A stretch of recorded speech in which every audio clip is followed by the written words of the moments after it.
What's up, traders? We are here again to speak how you're supposed to approach your trading from a multi-time frame analysis perspective, how you're supposed to trade the market.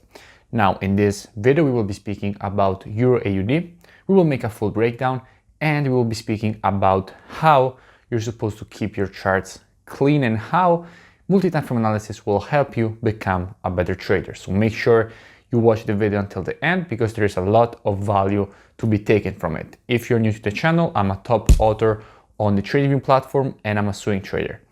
Without further ado, let's get into it.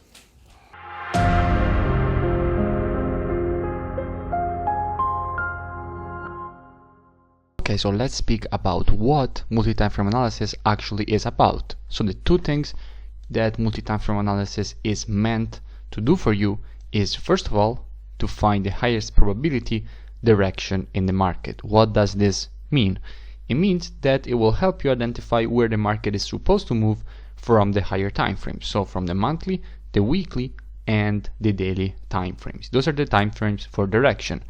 And then on the 4-hour time frame, you will find the most efficient entry level. And what I mean by the most efficient, what I mean by this is basically the entry level that gives you the high probability of the market shifting away from it and a good risk to reward.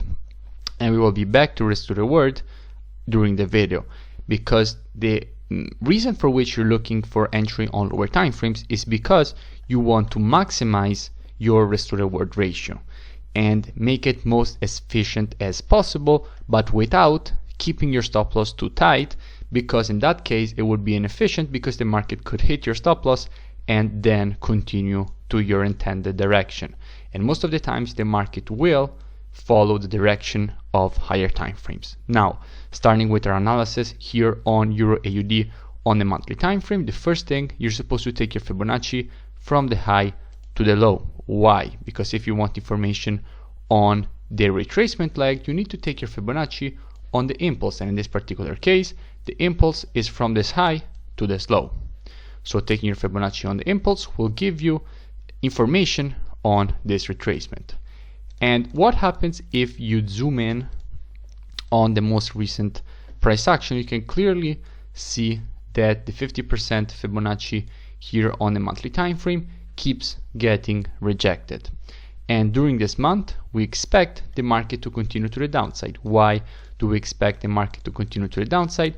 Because this red candle here is a pattern itself. What do I mean by it is a pattern? Every time you see a candle that has this shape, either to the upside or to the downside, because the same thing holds true for a green candle, even if the candle is green, expect the next candle to fill in the wick. What do I mean? That in this particular case, we expect the next candle to be red and fill in the wick. So basically, we expect the next candle to fill in this wick. On the other side, if the candle is green, we expect the next candle to fill in the wick. Very important to say this. So if we zoom in, we quickly realize that this red candle here is actually the candle that we expect the wick to be filled by the next candle, which is the current trading month we are in. And this supports also our thesis of a 50% retracement that is holding as strong resistance on the monthly time frame. Now let's go down on the weekly and see what kind of price action we're getting on the weekly. Now on the weekly time frame, we clearly have two simple patterns that the market loves to complete. First of all, actually three simple patterns.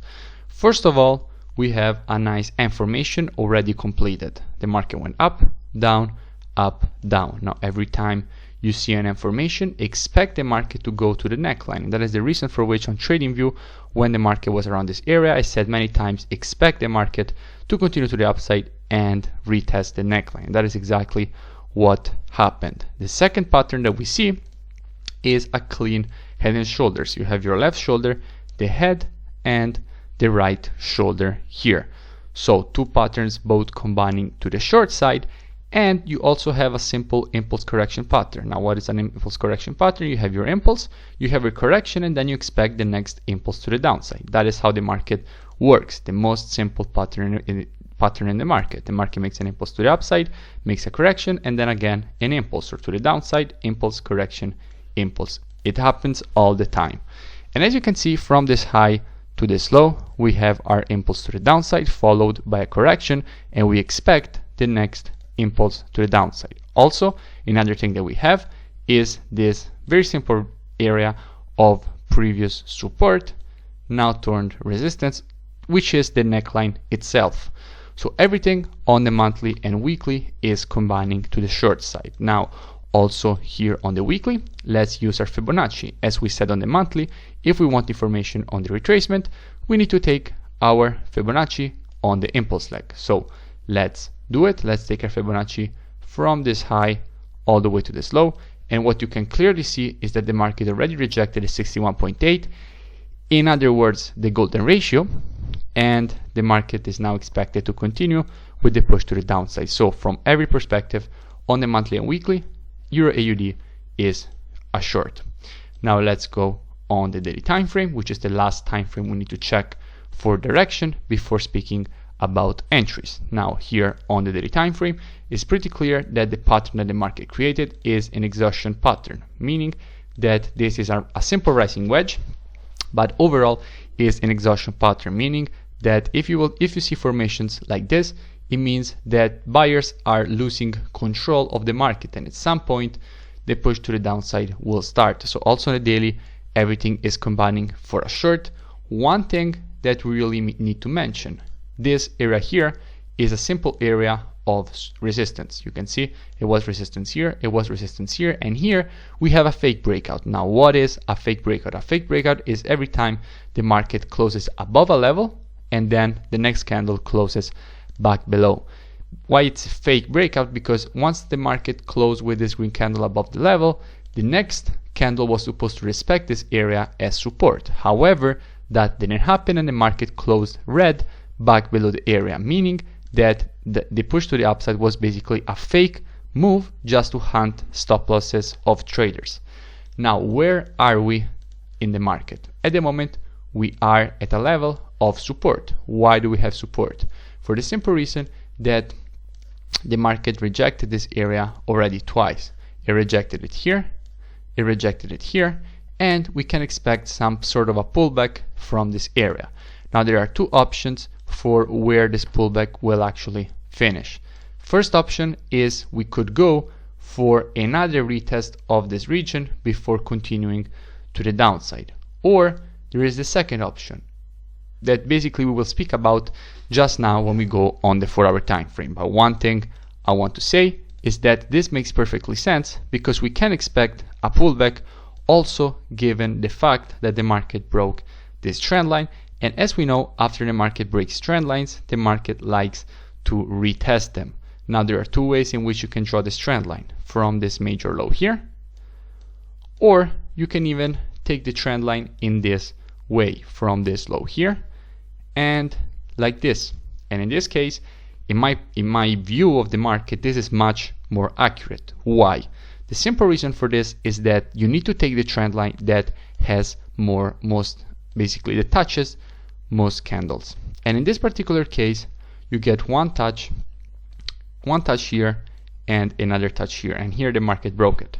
However, if you take your trend line in this way, so from this low here, and then you take your trend line like this, you can see that this trend line looks much more accurate, and this is the trend line that the market is supposed to respect. Why?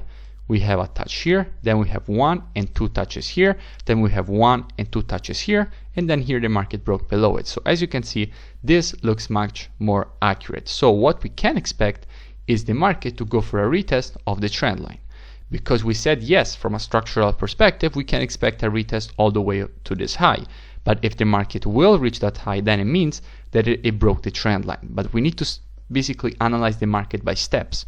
So the first level that the market will face if it goes for a retracement is this trend line. So this is the area that I will be monitoring on the 4-hour time frame for shorts, if the market will go and retest this daily trend line. Then if the market will break it to the upside, then that will be another story, and we will be speaking about it after that has happened, because we always need to monitor the market by steps. At the moment, this is the situation. So this is the environment we are trading in. Now, if we go down on the 4 hours, we already know that the 4 hours is just for entry. The monthly, weekly, and daily, that is for direction. Now, as you can see, the zone we found by identifying where the market is supposed to go and retest the trend line lines up perfectly also with the structure we have on the 4-hour time frame. What do I mean by this? You can clearly see that this was a very strong area of support here on the 4-hour time frame. Why do I say this? Also, because clearly if you extend your level to the left, this box to the left, you can clearly see that every time the market hit this area, it either found support or resistance, depending if it was coming from above or below, meaning that this is a very strong structure level. You can clearly see it every time that it gets tested.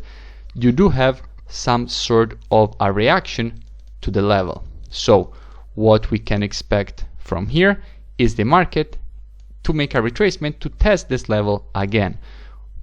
Do we have any guarantee that the market will actually make it to the level for the retest?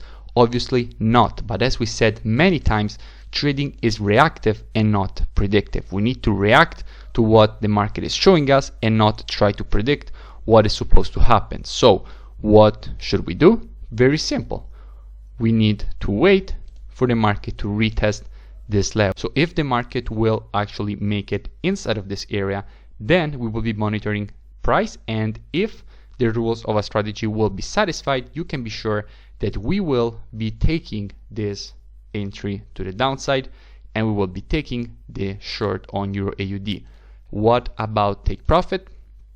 The simple take profit for this pair will be overall by using our Fibonacci on the weekly time frame, because as we said many times, the weekly, monthly, and daily are for direction. So why did I take my Fibonacci from this high to this low? For the simple reason that if the market is supposed to push to the downside, then this is the previous leg.